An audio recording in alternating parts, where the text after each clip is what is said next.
Well, buying a home is similar to that. You get all of the stuff prepared before you actually start looking for a home so that you can move into it and make it your own home. You can actually possess it and make it yours. Buying a home is exciting, but the process can be overwhelming. Trying to understand all of the paperwork, financing, and what you need to do can be stressful. Without knowing what you're doing or where things stand, it's hard to move forward. Or worse, you could make a mistake that costs you thousands of dollars. That's where the Get Me Ready to Buy podcast, hosted by Jeff Jones, comes in. Jeff is a realtor, coach, and entrepreneur. He helps take the guesswork out of home buying by providing you with the details, resources, and professionals that make the process easier to understand so you can successfully buy your next home with confidence. Now here's Jeff. Thank you for joining me for this episode of the Get Me Ready to Buy podcast. You know, this is where we talk about what it takes to get you ready to buy the home that you want to live in. We first talk about partner with professionals, then plan the money, and today we're going to talk about pick your place. You already have a team of people that are working with you. You're a real estate agent, your lender, you have a home inspector, you have you're working on getting somebody for doing insurance. You've got all these different people involved, and movers, you're getting them lined up for when you're going to be ready. And you've also worked on planning the money. I mean, it's going to take money to buy a home. That's where that lender comes in place. Unless you're paying cash, somebody needs to loan you the bulk or all of the money you need to buy your home, and you pay them back. That's what the lender helps you for. You're probably going to need some money for down payment, closing costs, the home inspection, the appraisal report, all those different things, and getting moved in. And once you have all that set up, then you start looking for a home. Now you might think, well, I need to find a home first. Well, no, let's get things in the right order. You don't plan a wedding without having a partner that you're going to marry, right? Well, some do, but for the most part, you find the partner and then you do the wedding. You plan the wedding and you spend the rest of your lives living happily ever after. Well, buying a home is similar to that. You get all of the stuff prepared before you actually start looking for a home so that you can move into it and make it your own home. You can actually possess it and make it yours. What you want to do is pick your place. And today, that's what we're going to talk about. And there are 3 different aspects of picking your place. Number 1 is look at the possibilities. What are the possibilities of the home that you want? And I suggest that you choose 3 or 4 must-haves. Does this house have to have 3 bedrooms or must it have 4 bedrooms? Because your family size and you need a work office, an office out of your home to work in. What are those requirements? Choose 3 or 4 of those. Number of bathrooms, the type of kitchen, yard, corner, fenced in a cul-de-sac, on some land, with a pool. What are your must-haves? And I say start here because that lets you narrow down a whole lot of other homes to not spend your time going and looking at those homes and not tie up your real estate agent or your lender looking at all these different homes, but pick 3 or 4 must-haves for yours. What are yours? You know, what is it that you're looking for? Does it have to be in a certain city? Does it have to be a certain distance from an airport or your place of work or where you worship or you shop? What are your schools? What is it you're looking for? And take some time to write down 3 or 4 of those and have that conversation with your real estate professional, that partner that you're working with to help you find something. It's important that agent knows exactly what it is that you need, and start with, like I said, 3 or 4 things that you know that you want. Then I would say pick 2 or 3 things that you would like for it to have. And if it's got those items, great. If it doesn't, you still might consider it, and it might even be the home that you purchase. But you know there's some other things that you want in the home. And so go ahead and decide what those are. It's okay to have some more desires than just it has to be a 4-bedroom with 3 baths and a fenced-in backyard. It would be nice if it had a pool. It would be nice if it had, the 2-car garage and then a detached garage for another vehicle or a boat or something. It'd be nice if it had those things, but those aren't have-tos. The other things are the have-tos. But write down 2 or 3 things that you would like for it to have. Who knows, you just might be able to find that. Then I would also say, make a list of 2 or 3 things I call must-nots. Definitely do not want this. I don't want a house that has all of the bedrooms together. I want a split floor plan. I want my primary bedroom to be away from where the kids are, or be away from where the office is. Or it's okay to have them all together. But what are some must-nots that you want? It can't be in a gated community, whatever it may be. There's got to be some things that you definitely do not want in a home. Now, it's possible that the home on the market that checks all of the other boxes might have one of those must-nots. You just have to decide if you can live with that must-not, or if you can find a way to eliminate it. You may not be able to. If it's in a gated community, you probably aren't looking at it anyway, unless you're just scrolling through late at night on your iPad or on your phone, looking at properties, and somebody shares one and it pops up and you go, ooh, this has all the stuff I want, but oh no, it's in a gated community. I don't want this property. Give you an example of our home. My wife and I were looking for a home in 2015. We were selling a home in another state where we were, and once it was sold, we ramped up the search where we currently lived, looking for a home. Every home that we had owned, I had done some work in, done some remodeling. It might have been some small stuff, and it could have been some major stuff. The last one, the one that we were selling in another state, we lived in for almost 15 years. And during that time, I took out a wall separating the living room from what we called a den from a formal living room, and made that into a formal dining room. We took the original formal dining room off the kitchen, put a couple of walls up, and made a walk-in pantry there. Then we did a total overhaul of the bathroom and our bedroom. Made a big walk-in shower that you could roll a wheelchair in for some potential family reasons. But we weren't happy with that. Made a laundry room that we could get to from our bathroom, so that we didn't have to go out of the bedroom to get to the laundry room. And then ultimately I updated the other bathroom in the house and painted my girls' bedrooms and stuff. So we did a lot of work on that house. So when we were looking for a house where we live now, one of my wife's must-nots was she did not want a fixer-upper.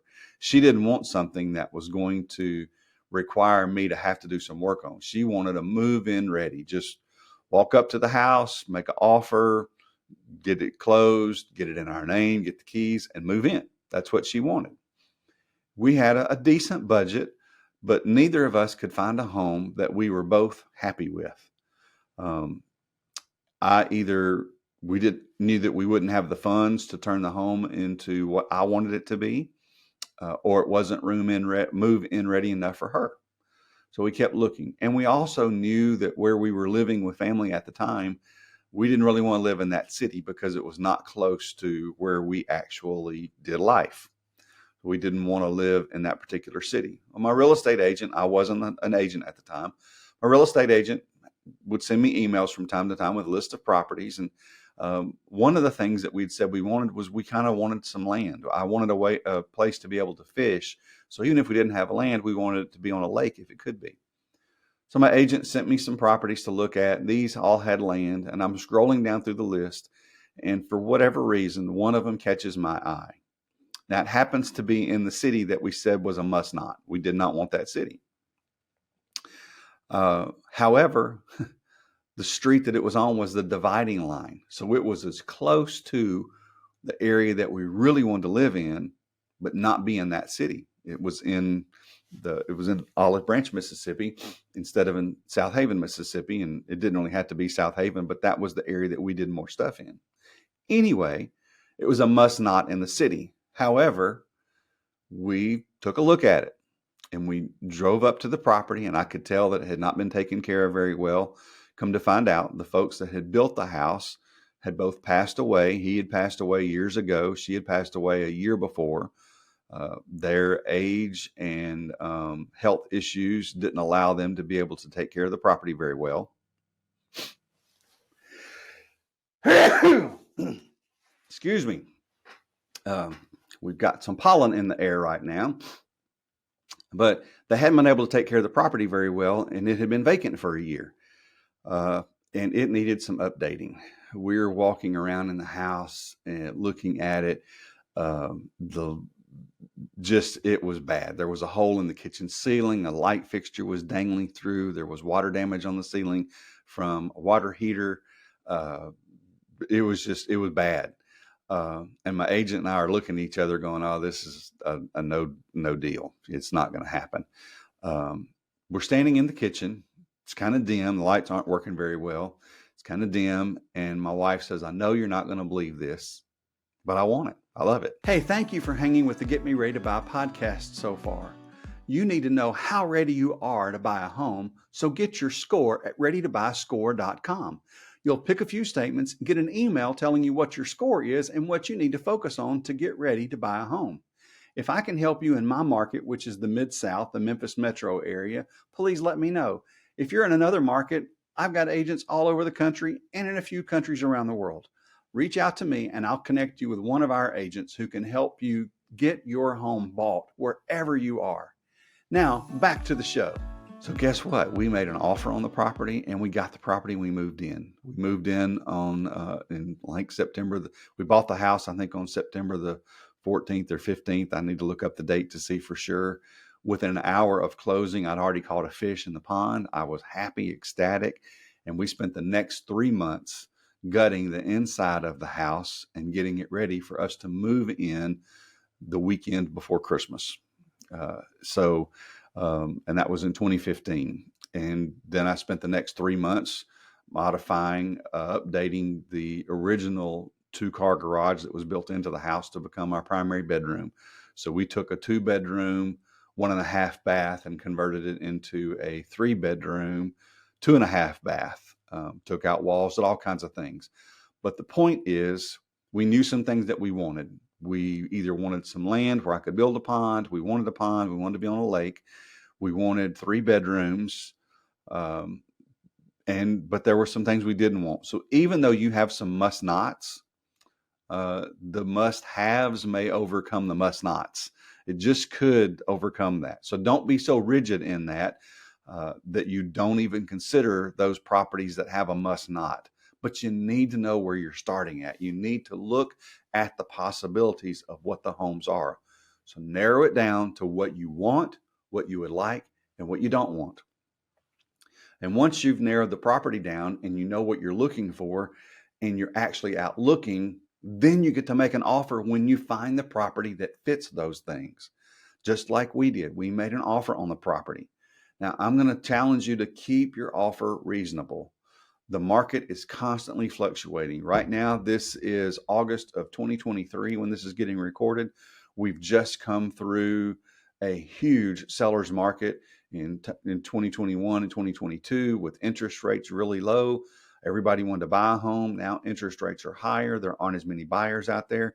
But guess what? There's not many properties out there either, which means that buyers can still get some good deals, and some sellers are still seeing multiple offers on their properties, at least in my market and in the markets I'm hearing about around the country. There's some markets that are depressed. There's some markets that are continuing to expand. Prices continue to go up, but keep your offer reasonable. Make it an offer that you could live with if the seller didn't make any changes at all. You make that offer, you're good for it. Don't come in super lowballing a property. I would be careful going in, putting something up really, really high. However, that's where you need that professional that you partner with, that real estate agent that you have as your partner. Listen to your agent. Your agent knows what's going on in the market, or if they should. If they don't, then you might need to find a way of how to fire your agent because you didn't hire the right one to begin with. I'm not telling you your agent is no good. I'm just telling you that if you're not getting the help that you need, the advice that you need, the guidance that you need, have a serious conversation with the agent that you have. the broker in their brokerage and figure out a way to get out of them what you need from them, or find a way to be able to move to an agent who can help you. You don't have to be stuck with somebody who is not serving you. Now, again, I'm not telling you to leave your agent. I'm just telling you that if you have some issues, get to the bottom of why you're not getting the help from them that you need from them, that you've brought them into your team to give to you. But keep that offer reasonable. Listen to your real estate agent to give you some guidance in making that offer. Take a sip for a second.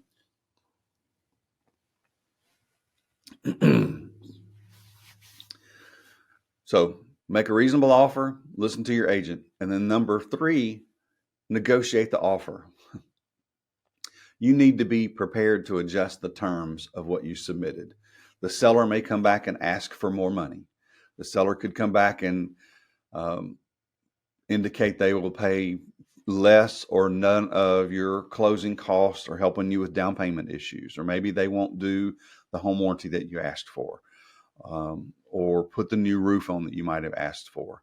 But you need to be prepared to adjust the terms.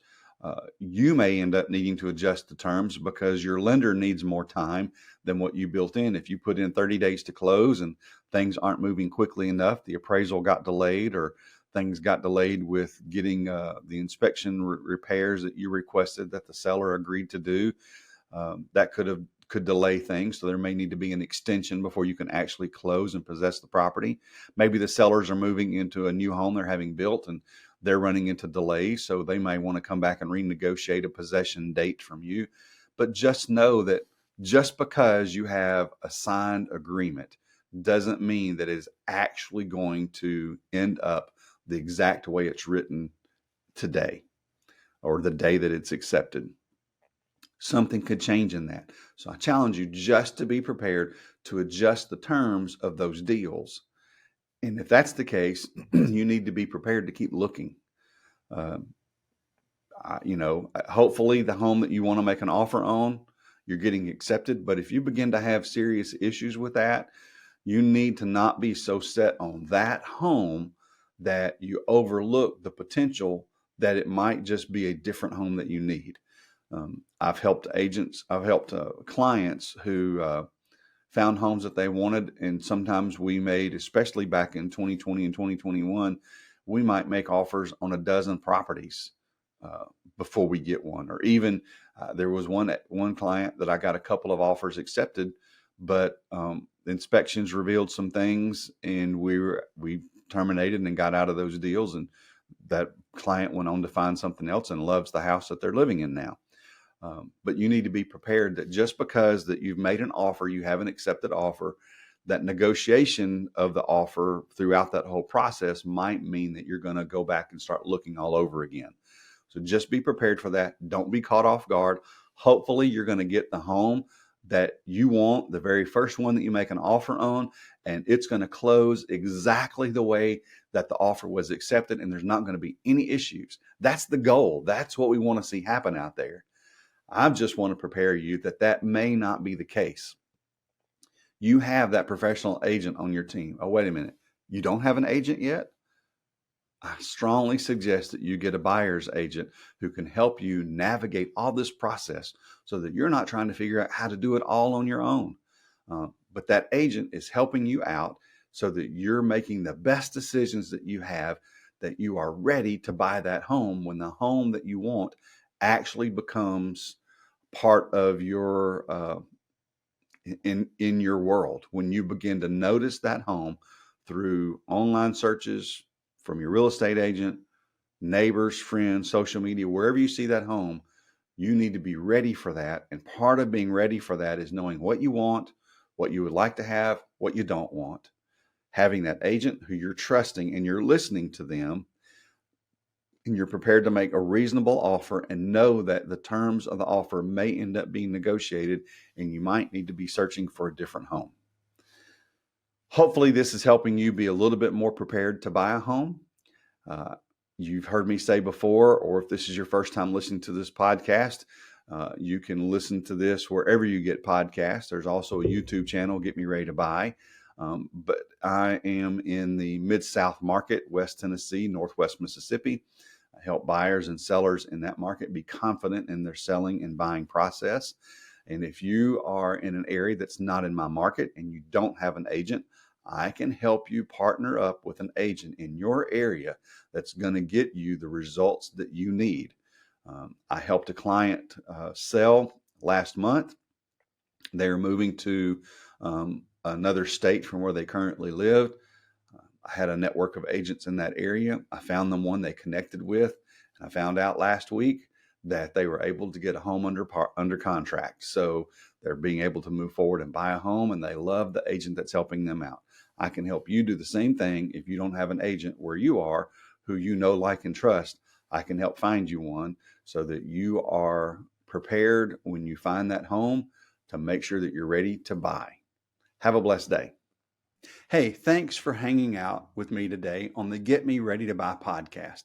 Hopefully you found all this information helpful to you, and it's made a little more sense out of what it takes to actually buy a home, and you feel a little bit more confident about your home buying process. Now, again, as I shared earlier, if I can help you buy a home in the Mid-South or find you an agent wherever you are, just reach out to me at midsouth.homes or whatever link is here on this podcast or down below in the YouTube channel. If you're listening to this on a podcast, I just mentioned the YouTube channel. There is a Get Me Ready to Buy YouTube channel where you can actually watch the podcast if you'd rather do that. If you're watching this on YouTube and you'd rather listen to it, you can find the link to getmereadytobuy.com, and you'll find where you can listen to all the podcasts wherever you get podcasts. I hope that you'll also rate and review the show. There's a link here in the notes, in the show notes or here, where you can review the show and rate it so that others who are looking to buy a home just like you can find it, especially if you found it helpful. And I would love a 5-star review if this has been helpful to you. The other thing you can do is remember to get your score at readytobuyscore.com. And as always, hit the subscribe button so that you are the first to find out the latest information about what it takes for you to be ready to buy a home. Have a blessed day.